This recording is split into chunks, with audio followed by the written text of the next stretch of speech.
Olá, hoje nós vamos apresentar a quarta videoaula da disciplina Inovação Tecnológica e nós vamos falar sobre o Sistema Nacional de Inovação, que tem sido comumente chamado pela sigla de SNI, né? E antes da gente explicar o conceito ou como é composto o Sistema Nacional de Inovação dos países, eu vou iniciar essa videoaula falando um pouquinho de como surgiu esse conceito, né? Então é um conceito que surge logo após ali a Segunda Guerra Mundial e ele começa a ser trabalhado nos Estados Unidos, né?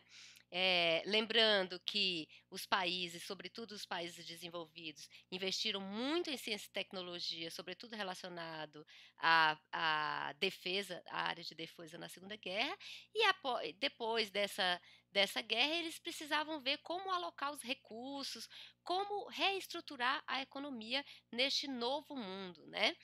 Que surgia ali depois da Segunda Guerra. Então havia todo um contexto ali de valorização da ciência e tecnologia, porque já tinha se entendido que a ciência e tecnologia era de fato algo extremamente importante para a soberania dos países, eh, e para o desenvolvimento dos países. Havia ali todo um contexto de geopolítica em que era necessário investir pesadamente em ciência e tecnologia, né? E, e não só os países em desenvolvimento estavam preocupados com isso, mas logo na sequência os países emergentes também passaram a se preocupar com essa questão. Bem, ali em 1956, um pesquisador americano chamado Robert Solow, ele desvendou a caixa preta do crescimento, né? Como que ele fez isso? Ele começou a averiguar que avaliando as pesquisas e fazendo investigações sobre o crescimento nos Estados Unidos e quais variáveis estavam correlacionadas a esse crescimento da economia nos Estados Unidos, e ele descobriu algo que na época foi extremamente diferente do que se conhecia. O que, que ele descobriu, né? Que ganhos de produtividade estavam ocorrendo sem um correspondente crescimento na intensidade do capital. Isso foi muito interessante porque, até então, as variáveis que estavam correlacionadas com o ganho de produtividade e com o aumento do crescimento era justamente o investimento de capital e o investimento em mão de obra, né? Mas pela primeira vez, o Solow descobriu que as mudanças tecnológicas ocorridas naquele período eram responsáveis por 50% dos ganhos relativos ao crescimento econômico da época, né? E só 15% estava relacionado ao aumento de investimento de capital, né? Então isso foi uma descoberta muito interessante e começou a colocar, então, as mudanças tecnológicas, em outros termos, né, as inovações tecnológicas, como uma variável extremamente importante para que os países continuassem a crescer mais rápido e para que eles se tornassem cada vez mais soberanos em termos econômicos, né? Desde esse trabalho seminal, os economistas do mainstream têm visto o progresso tecnológico como um motor fundamental do crescimento econômico de longo prazo, né? Então, isso muda tudo, né? A partir daí, os Estados Unidos começaram a investir pesadamente na criação do que veio a ser chamado mais na frente de Sistema Nacional de Inovação, que como o próprio nome já diz, é um sistema composto por uma série de atores, com uma série de papéis e com uma série de relações, interrelações e sobreposições. Isso significa criar órgãos de fomento junto ao governo, isso significa apoiar as universidades para desenvolver pesquisas em relação à inovação, isso significa apoiar as empresas por meio de fomentos, por meio de regulação, para que elas investissem em inovação cada vez mais, né? Então, a partir dos trabalhos do Solow, além dos investimentos em capital e do crescimento da força de trabalho, as alterações tecnológicas ou mudanças tecnológicas passaram a ser relacionadas como um fator propulsor do crescimento econômico dos países. Então, governos passaram a tratar a ciência e tecnologia como imprescindível para o crescimento econômico e desenvolvimento da segurança nacional. E, como eu já falei, os sistemas nacionais de inovação começaram a se formar, né?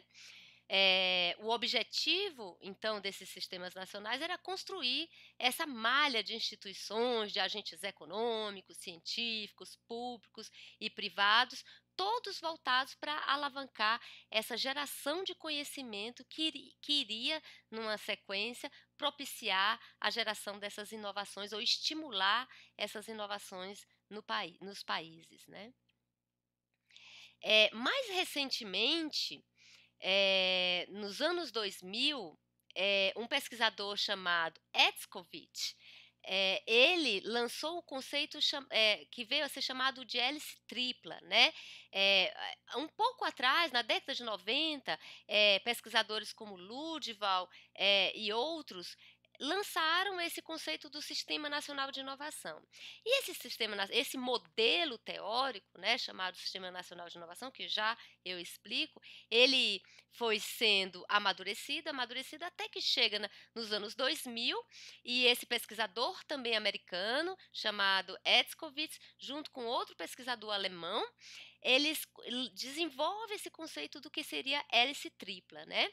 Onde eles dizem que a confluência e complementaridade das capacidades, expectativas e objetivos dos três atores, chamado governo, universidade e empresa, criariam essa hélice tripla das relações entrelaçadas e baseadas numa interação dinâmica, constante e fluida, e também com superposição, como vocês podem ver aqui nessa figura, né? Esse modelo ele surge porque esse pesquisador Etzkovich ele começou a fazer uma avaliação sobre como o MIT trabalhava, né? Como que essa universidade trabalhava para desenvolver inovações. Então ele começou a perceber que a universidade fornecia e atuava ali muito próximo na troca de conhecimento com a empresa. E mais, esse fluxo ele não era unilateral, né? A universidade transferia muito conhecimento para as empresas do entorno, no caso o MIT, que foi onde ele fez essa análise em loco, mas também ele começou a perceber que a universidade também aprendia muito com a empresa, né? Então era uma via de mão dupla. E ali por trás existia todo um apoio do governo. É claro que o sistema, a gente vai ver um pouco mais à frente, que os sistemas nacionais de inovações eles variam muito de acordo com o país. Essa relação governo, universidade e empresa, ela tem muito a ver com essa política de inovação do país, com toda essa conjectura, né? De política pública para inovação, etc. E no caso específico dos Estados Unidos, o governo ele fica muito tímido assim no sentido de prestar um apoio muito como subsídio ali. Ele presta apoio para a empresa, mas por meio da universidade. Então, era mais ou menos essa figura. A partir da observação de como o MIT funcionava ali no entorno das empresas, ele cria esse conceito de hélice tripla, né, da inovação. A princípio era um modelo teórico, né, criado como a gente entende hoje um modelo de análise, né, um modelo que se aproxima da realidade, ele é mais simples que a realidade, mas ele serve para avaliar um fenômeno. E acontece que esse modelo foi sendo divulgado e trabalhado, e ele deixou de ser um modelo teórico e começou a ser aplicado em diversos países mundo afora.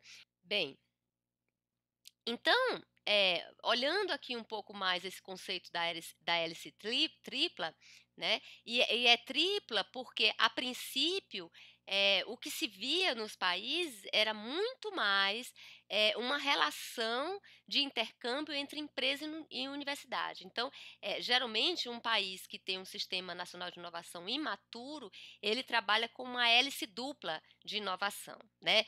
Atuando ali só com empresa e universidade. Quando o governo entra com o papel de trazer os fomentos para a inovação e também de fazer a regulação desses agentes, dessas transações por meio de legislação, é que essa hélice, ou seja, é que esse Sistema Nacional de Inovação passa a atuar por meio de uma hélice tripla, né. Existem, inclusive, hoje, estudos mais recentes que falam em hélice quádrupla, né, porque dizem que a sociedade é um outro ator importante para, ter aí dentro desse Sistema Nacional de Inovação, então seriam 4 autores. Mais recentemente, já se tem inclusive falado em hélice quíntupla, porque tem se colocado aí o papel dos requisitos da sustentabilidade como um aspecto também essencial que tem que ser relatado como um ator também de inter-relação aí entre os outros atores do Sistema Nacional de Inovação. Mas, assim, como modelo clássico, como paradigma, assim, vastamente aceito, acho que a gente pode ficar por enquanto com esse paradigma da hélice tripla de inovação, né? Então, aqui, em termos de governo, tem-se aqui toda essa coordenação, eh, digamos assim, a orquestração, né, o Sistema Nacional de Inovação, ele só é possível, ele só é maduro e forte quando tem um governo forte fazendo essa orquestração entre todos esses atores e entre todos esses instrumentos de fomento e propiciadores da inovação, né. Além disso, é preciso regulação, é preciso leis, né, e também preciso fomento, precisa infraestrutura e, lógico, a educação, né. Sem pessoas qualificadas para atuar nessas diversas esferas, não há como se construir um Sistema Nacional de Inovação forte, né. E aí as universidades, elas entram aí com os trabalhos de ensino, com os trabalhos da pesquisa e com os trabalhos da extensão, né, com geração do conhecimento, das ideias, da proteção intelectual, com as parcerias, tanto com empresas quanto com sociedade em geral, né.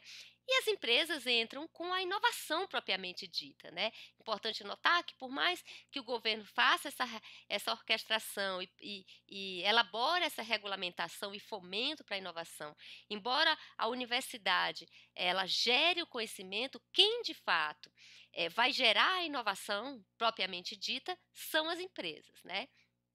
Então, fica a cargo das empresas o papel de desenvolver as inovações, escalar as inovações, fazer a proteção, gerar valor, e construir mercados, né. Então, eh, se a gente quiser definir grosso modo o que seria um Sistema Nacional de Inovação, a gente poderia, defini-lo por meio dessa figura aqui mais ampla, né.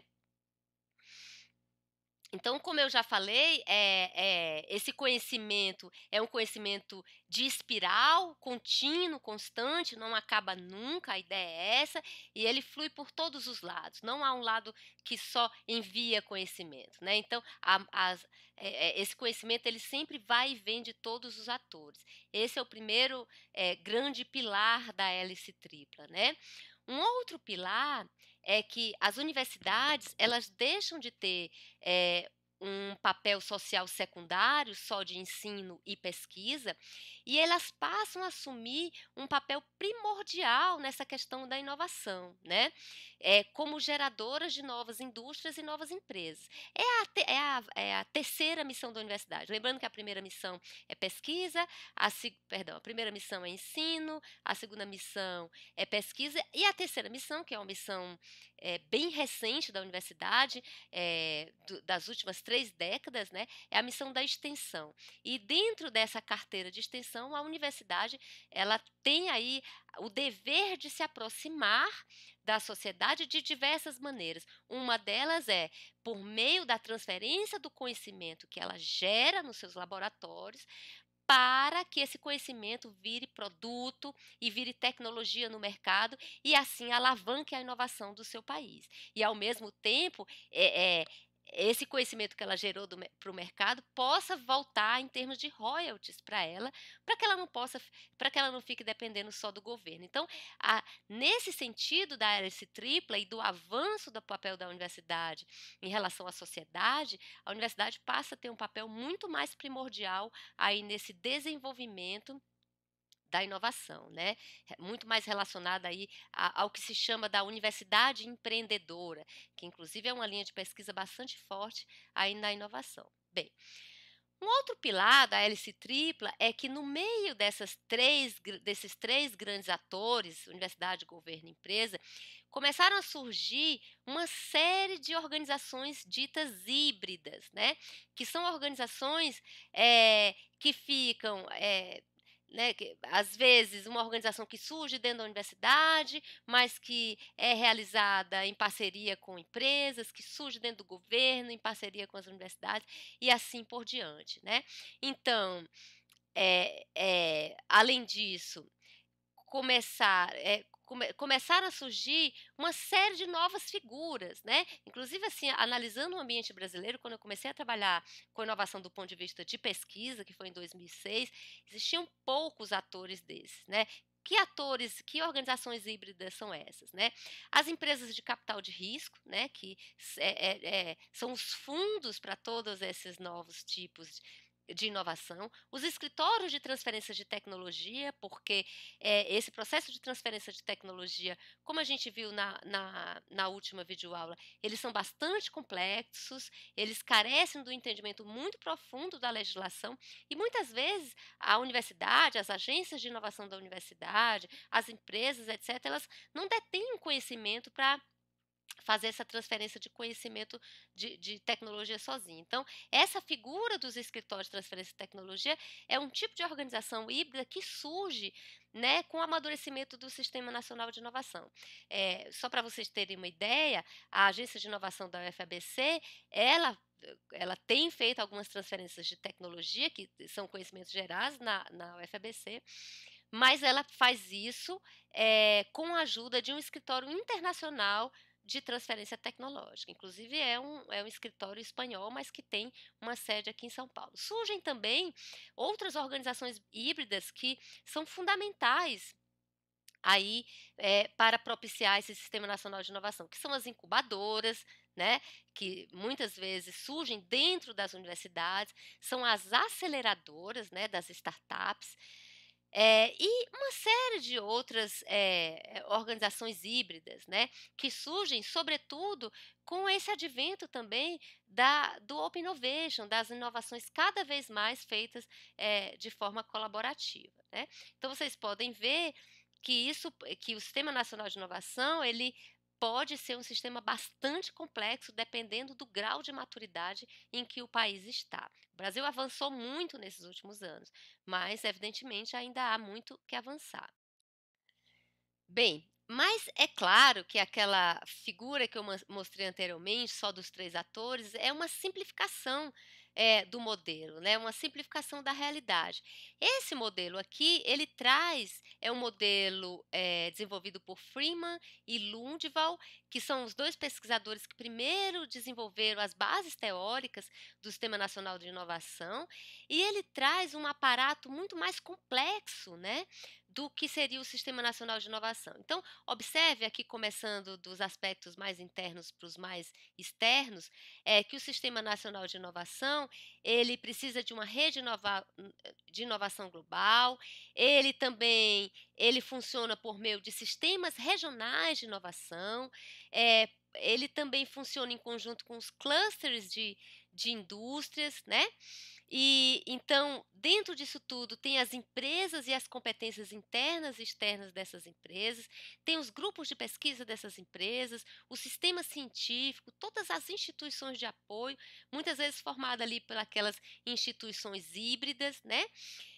E tudo isso gera, todas essas organizações e esses subsistemas, eles formam a capacidade nacional de inovação de um país, né?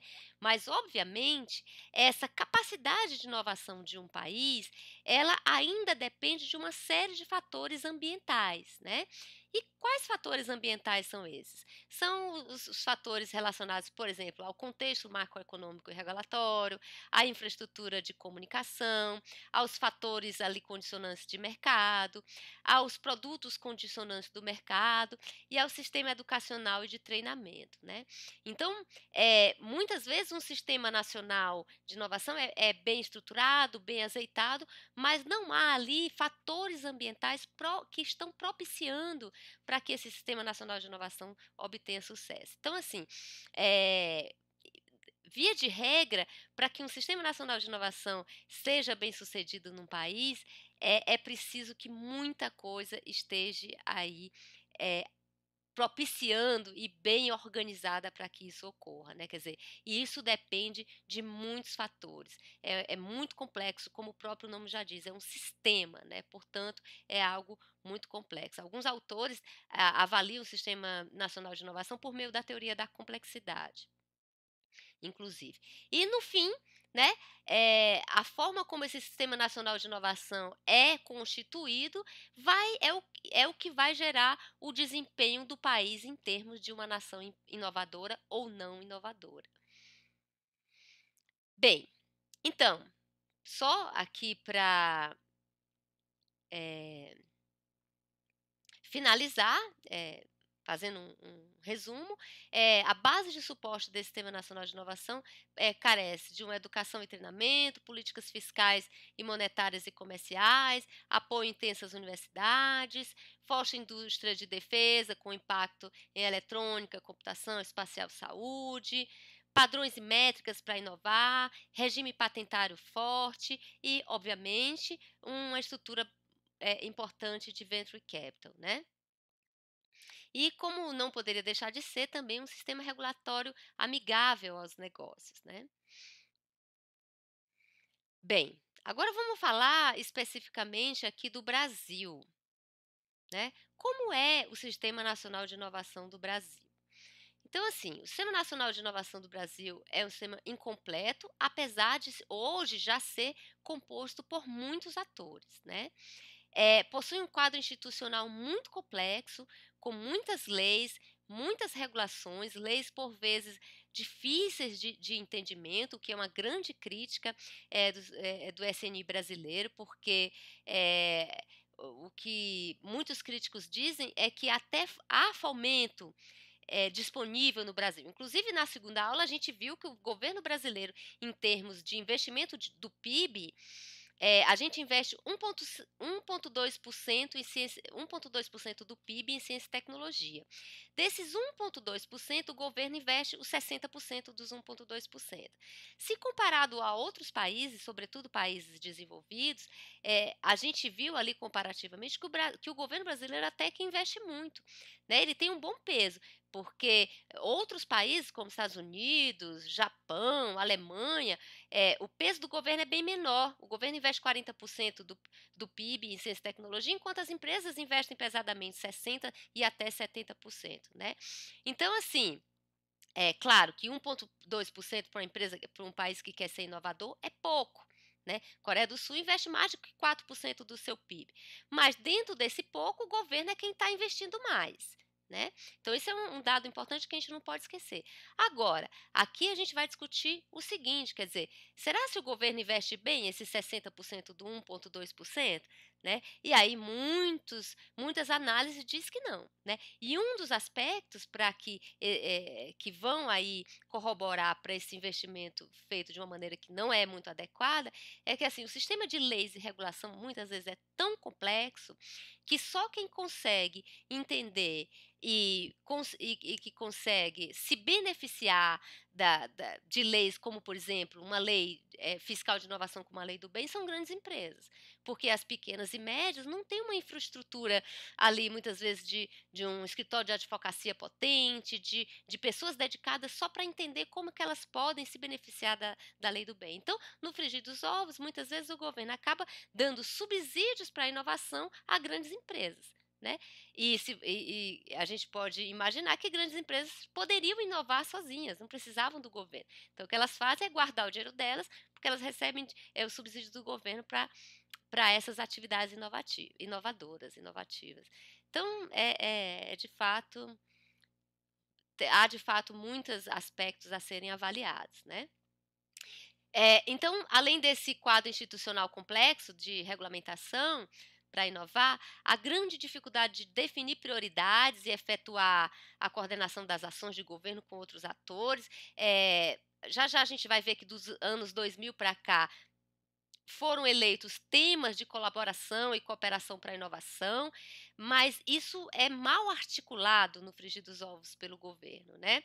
Além disso, um outro aspecto do SNI brasileiro é que há uma herança histórica de diferentes momentos de reforma, né, superposição problemática do desenho institucional criado no passado, com diferentes objetivos. Então, assim, se a gente for resumir, há 4 grandes gerações de reformas, do sistema de inovação do país. O primeiro deles, que data ali da década de 50, foi a criação das primeiras agências de financiamento à inovação. Lembram, no início, que eu falei que, o sistema de inovação surge, após a Segunda Guerra Mundial, com os estudos lá nos Estados Unidos? Bem, quando os Estados Unidos, descobriu que as mudanças tecnológicas eram um fator imprescindível para o crescimento no país, ele começou a criar agências de fomento nos Estados Unidos, e essa notícia reverberou para o mundo todo, né. A Europa começou também a estruturar suas agências de fomento, e os países emergentes também.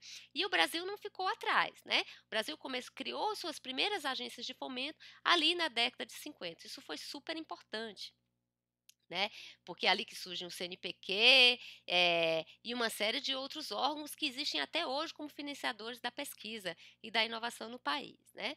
Depois teve a reforma dos anos 70, que foi uma reforma mais relacionada ao Estado desenvolvimentista, né. Aí nos anos 80, cria-se o Ministério da Ciência e Tecnologia, sim, por incrível que pareça, o Ministério da Ciência e Tecnologia, Desenvolvimento e Inovação, ele é criado só por volta da década de 80, né, e a partir da década de 90 e os anos 2000, onde, começam a ser feitos projetos específicos para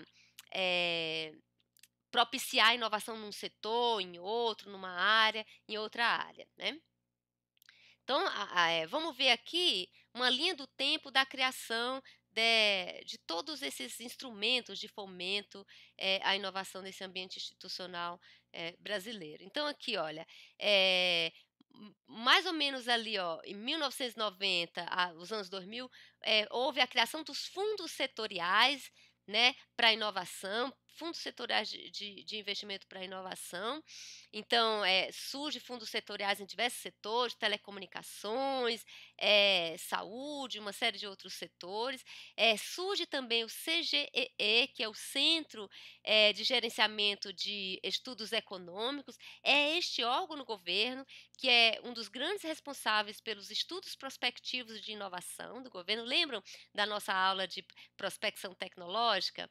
Eh que nós trabalhamos já umas 2, 3 aulas, então eu falei na ocasião que o governo faz uma série de estudos prospectivos. A maioria desses estudos prospectivos é feito pelo CGEE, né. Também muitos são feitos pela ABDI, que é a Agência Brasileira de Desenvolvimento Industrial, que surge ali em 2004, né.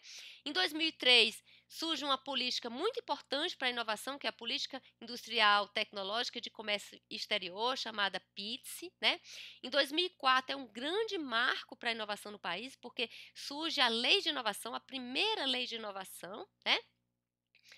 Eh, na última aula a gente viu um pouco o que que essa lei trouxe. Ela trouxe uma série de facilidade de inovação no país, inclusive para a universidade, né. A universidade passa a poder chamar empresas para que elas atuem dentro das seus espaços físicos, passa a poder colaborar mais de perto com as empresas. Um professor, mesmo que seja concursado e com dedicação exclusiva, ele pode pedir licença a partir dessa lei de 2004 para trabalhar em projetos específicos de inovação ou criação de uma empresa, de uma spin-off, etc. Muito embora nessa época ele ainda fique sem poder receber eh, recursos, né, desse projeto que ele está trabalhando. Bem, em 2005 veio uma importante lei, que é a Lei de Benefícios Fiscais, de Inovação, chamada Lei do Bem, né. É a partir dessa lei que, por exemplo, uma empresa, desde que ela comprove que ela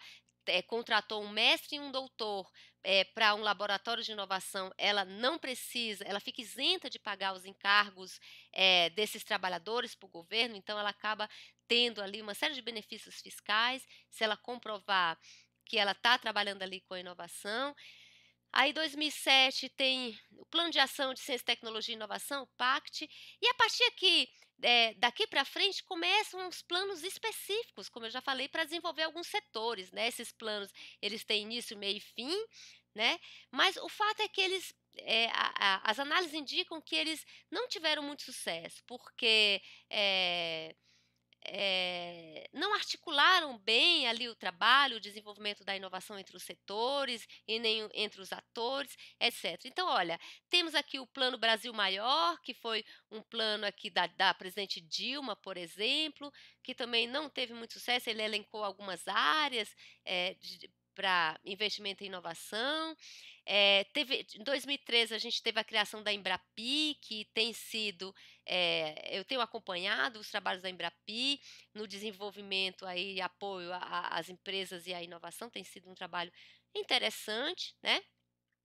2014, lançamento do Programa Nacional de Plataformas do Conhecimento. 2015, interessante porque houve, eh, aprovação do marco legal de acesso à biodiversidade. 2016 não está aqui, mas houve, uma outra lei, sobre inovação. É esta lei, eu comentei isso na última aula, é esta lei que fala que dá mais poder à universidade e mais trânsito livre para que ela de fato possa fazer cooperação com a empresa. Inclusive, essa lei versa muito sobre a transferência tecnológica, facilita um pouco esse processo.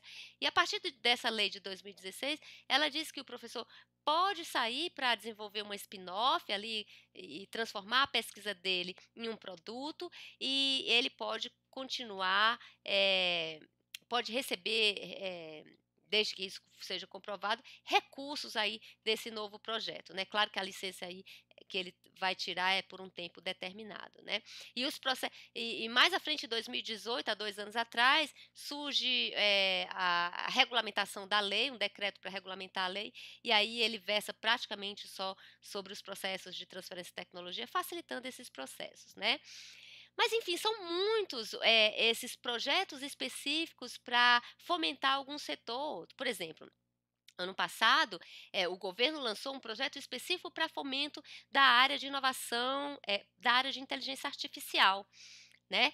E então há uma série de órgãos trabalhando aí nessas pesquisas e atuação das investigações sobre como, desenvolver a área de inteligência artificial no Brasil, e foram eleitas 4 setores específicos para trabalhar a inteligência artificial, que é as cidades inteligentes, agricultura, indústria e saúde. Esse ano surgiu também um novo plano no governo, sobre internet das coisas, e também para atuar nesses 4 setores. Então, assim, o grande problema é que são muitos planos e esses planos acabam ficando meio desconexos e acabam também muitos deles não atingindo seus objetivos aí ao final. Mas o fato é que, como vocês podem ver, o Brasil tem uma série de linhas de fomento, uma série de órgãos aí, para atuar junto, ao Sistema Nacional de Inovação, né. Então, assim, é bastante complexo o Sistema Nacional de Inovação do país.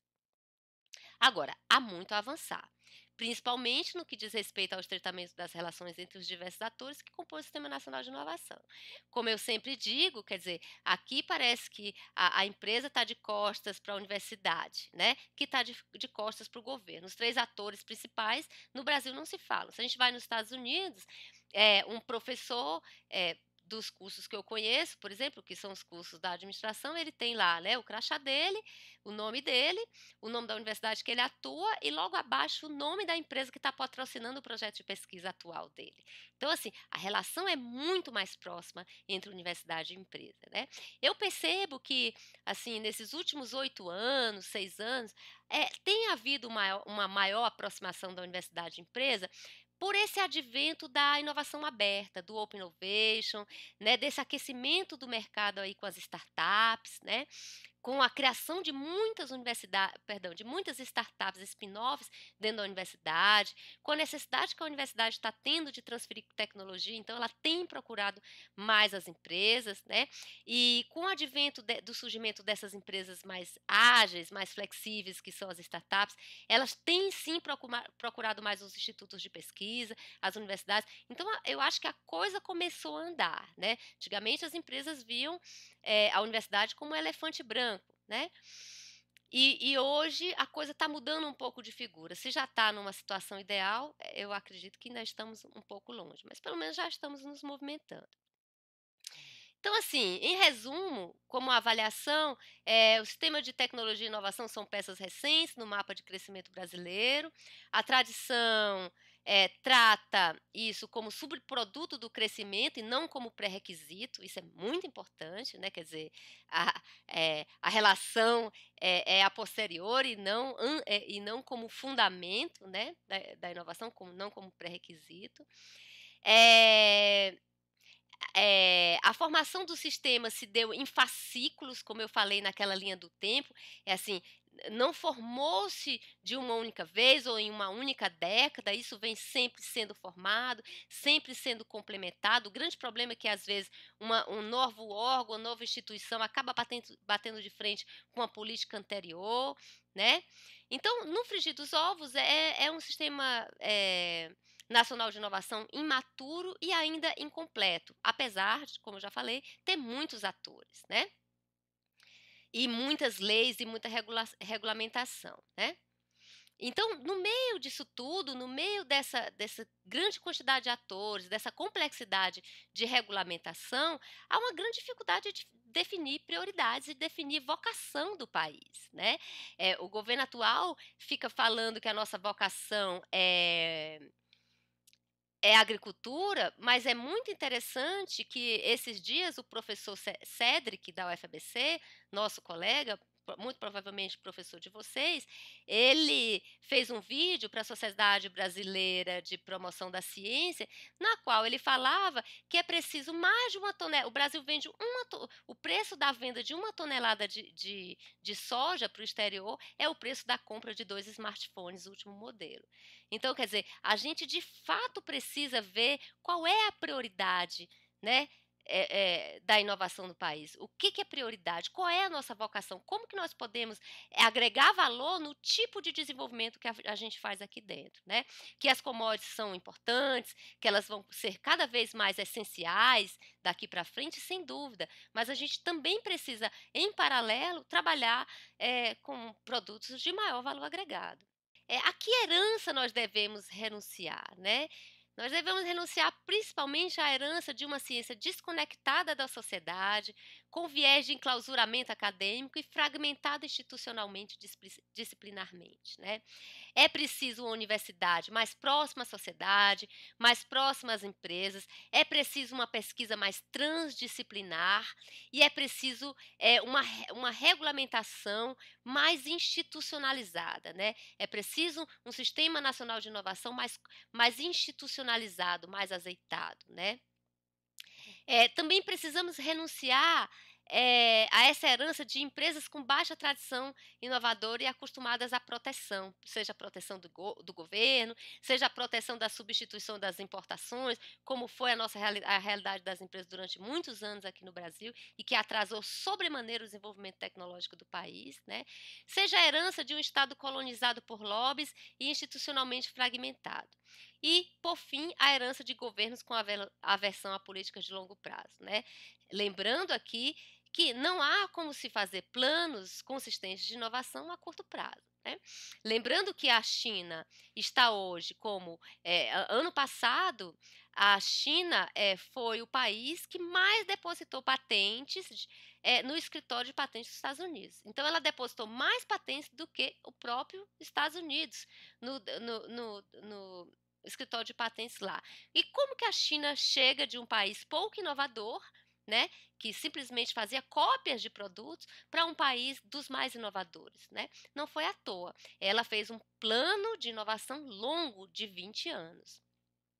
Então, ali nos anos 2000, o governo fez ali, elaborou um plano longo de inovação que ele chamou de Go Global, né? Era um plano ali que tinha duração de 20 anos para execução e que a meta final era de fato ser um dos países mais inovadores do mundo. Em 20 anos, ou seja, no tempo correto, a China chegou aí a esse feito. Então, é preciso políticas de longo prazo, não políticas que durem no máximo 4 anos. Isso é crítico, né, aqui para o Brasil. Bem, então, finalmente, a gente indico aqui as 2 bibliografias, eu tenho 2 bibliografias, né, para essa aula de hoje. A primeira delas fala um pouco mais sobre esse Sistema Nacional de Inovação, em termos de conceito, em termos das raízes históricas, né, aí vai falar um pouco mais sobre o que eu já falei aqui, né, como surgiu esse conceito do Sistema Nacional de Inovação nos Estados Unidos e como se isso replicou e como isso foi replicado para os outros países. Então fala um pouco mais dessa teoria do Sistema Nacional de Inovação, desembocando aí na hélice tripla, etc, né. Então essa é a primeira opção de artigo. E a gente tem um outro artigo, que é um artigo do Glauco Arbix, que é hoje professor, eh, da da sociologia da USP, na área da sociologia econômica, especialista na área de inovação. Ele hoje está à frente do Laboratório de Inteligência Artificial da USP, um grande laboratório que a USP começou a desenvolver no ano passado, porque ele é um professor da área de sociologia, mas que pesquisa a inovação. E ele tem um capítulo muito interessante que fala sobre os dilemas da inovação no Brasil. E aí ele vem falar desse Sistema Nacional de Inovação e, sobretudo, dessas políticas de inovação. Ele foca um pouco mais nas políticas e não no Sistema Nacional como um todo,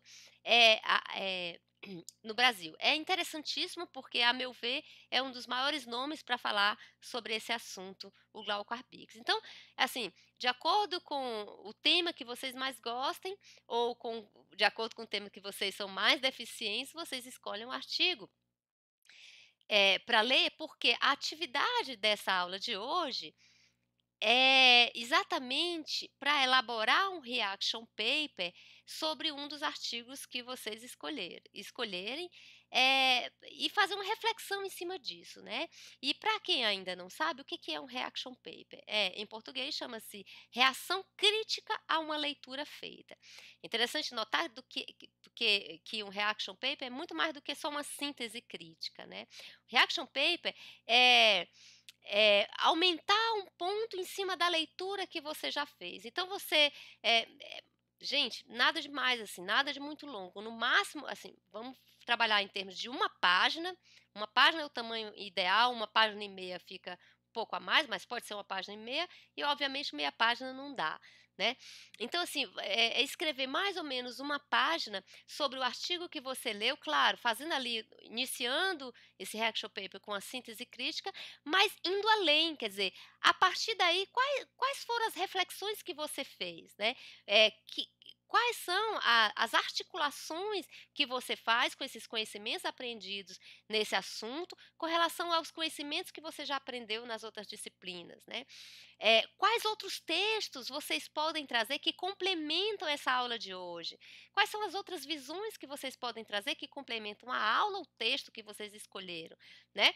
Então, é uma reação crítica. Obviamente, vocês podem concordar de alguns pontos e também discordar de alguns pontos, né? E é importantíssimo que vocês tragam pelo menos mais uma fonte nova para elaborar aí essa reação crítica, né. Não é uma síntese só do artigo que vocês leram, mas vocês têm que trazer algum outro fragmento, né, seja de um outro artigo, seja de uma outra realidade, seja fazendo correlação com alguma outra aula que a gente já teve ou com o trabalho de vocês. Enfim, o reaction paper é uma reação crítica que aumenta um ponto no texto lido, tá certo? Então, eu acho que também, como última atividade, é uma atividade interessante para vocês fazerem uma reflexão geral sobre tudo que vocês aprenderam nessa disciplina, né. Vocês inclusive podem extrapolar, esse reaction paper para uma reflexão mais geral mesmo, sobre o aprendizado na disciplina, né, e sobre como também uma outra possibilidade de trabalho, assim, como vocês podem usar ou quais são as ideias que vocês têm de usar esse conhecimento aprendido nessa aula e na disciplina como um todo no trabalho de vocês, etc. Então, assim, é fazer esse reaction paper, em uma página, eu coloco tudo isso que eu expliquei aqui sobre o que é um reaction paper, eu vou colocar por escrito lá no Google Forms para vocês, não terem nenhuma dúvida, tá bom, pessoal? Então, muito obrigada, espero que vocês estejam todos bem.